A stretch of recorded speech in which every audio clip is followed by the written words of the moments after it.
रावलपिंडी में मौजूद हैं तैयबा राजा साहबा मेरे साथ मौजूद है। तैयबा राजा साहब, गमो गुस्सा जो कारकुनान का है वो बढ़ता चला जा रहा है। कल की जो आपने रैली की है उसमें जो वाकयात पेश आए हैं उस पर एक तो क्या कहेंगे, और एक आज कायद-ए-आज़म को जो है वो माइनस कर दिया गया है उन तस्वीरों से। उन जो आज अवार्ड दिए गए उनमें कायद-ए-आज़म की तस्वीर भी नहीं लगाई गई। पहले तो ये बताइएगा, कल जो आप लोगों के साथ पुलिस का सलूक था उस पर क्या कहेंगे?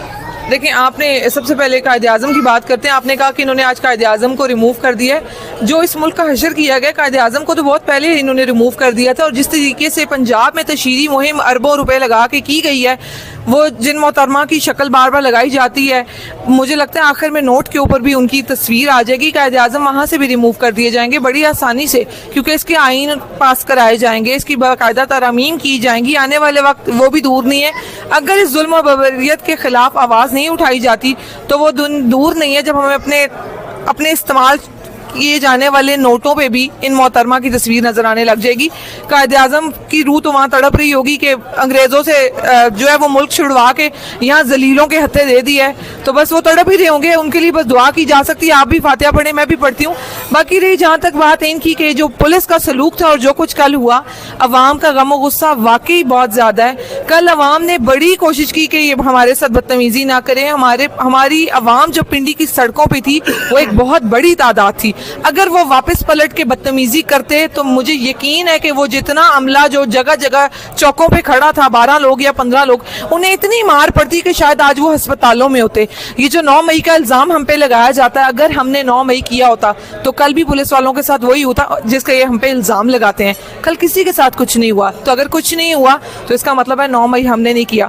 CCTV फुटेज चुराने वाले ही 9 मई के जिम्मेदार हैं। हम पुरअमन पाकिस्तानी हैं। हमारे लीडर ने हमेशा हमें पुरअमन रहना सिखाया है और हम उसी पे अमल पैर हैं। अवाम का टेम्परेचर जिस तरह बढ़ रहा है वो दिन दूर नहीं है कि अवाम का हाथ इनके गिरेबानों पे होगा। ये इसलिए विदाउट सिक्योरिटी निकलते नहीं है, क्योंकि ये नहीं निकल सकते।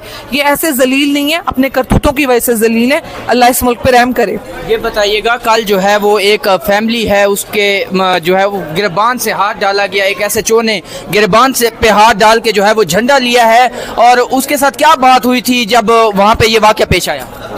देखिए, SHO को उस झंडे की तकलीफ थी, तो SHO को ये याद रखना चाहिए कि वो एक मुलाजिम है जिसकी तनख्वाह दी जाती है, और उसकी तनख्वाह इस अवाम के पैसे से दी जाती है। ये जो बैठ के बड़ी बड़ी तड़ियां लगाते हैं ना कि जी आप लोग कौन सा आप तनख्वाहें देते हैं, आप लोग यहाँ जितनी अवाम है ना वो एक टॉफी पे भी टैक्स देती है, वो एक सर्फ के पैकेट पे भी टैक्स देती है, एक बिस्किट के पैकेट पे भी टैक्स देती है, जो कपड़ा खरीदती है उस पे भी टैक्स देती है।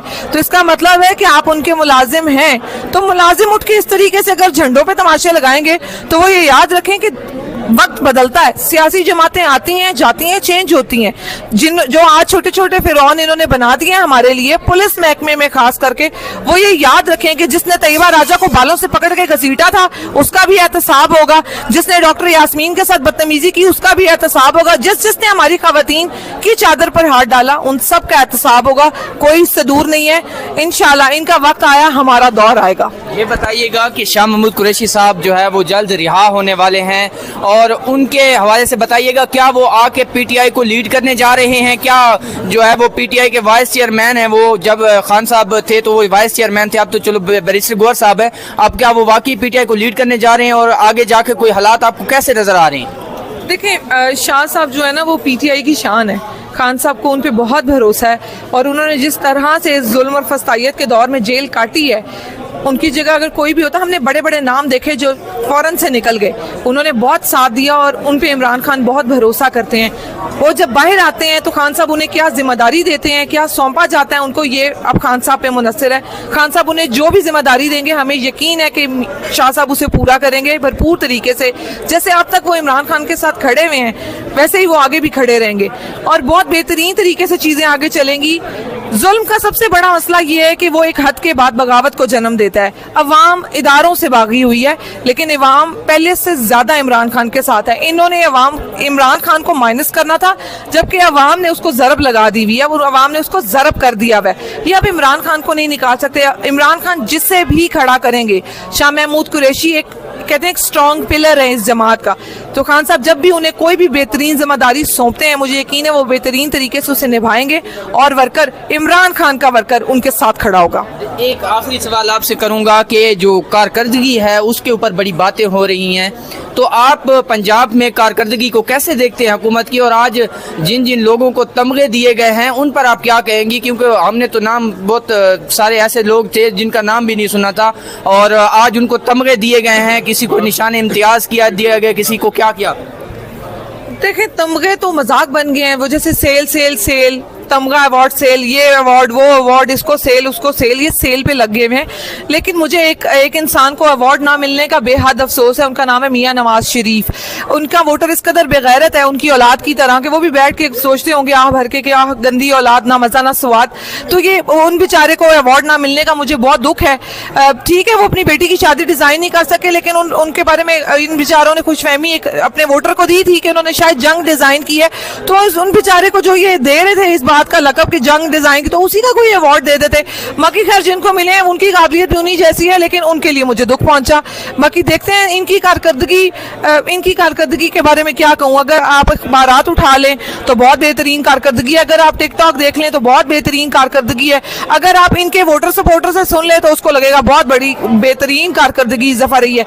लेकिन अगर आप आम आवाम का हाल देख लें, बिजली के बिल देख लें, महंगाई देख लें, लोगों के जिस तरह के अखराजात जिस तरह से गए, लोगों की आम जिंदगियां जहां लोग 20,000 में माहवार गुजारा कर लेते थे, उनका वो खुदकुशियों पे आगे में है। तो आपको अंदाजा होगा कि कितनी बेहतरीन कारकर्दगी है। ये पेंट करी जा रहे हैं खस्ता हाल इमारत को और कह रहे हैं सब अच्छा है, सब अच्छा है, जबकि वो इमारत गिरने के करीब है। तो अल्लाह, मैंने वही कहा कि अल्लाह रहम करे इस मुल्क पे, वरना इनके हालों पे तो हम कहीं जाएंगे। कब तक ये हुकूमत चलता आप देख रही हैं? कब तक आपको लगता है कि आप लोग जो है जो तहरीक है वो उसको कामयाब कर लेंगे?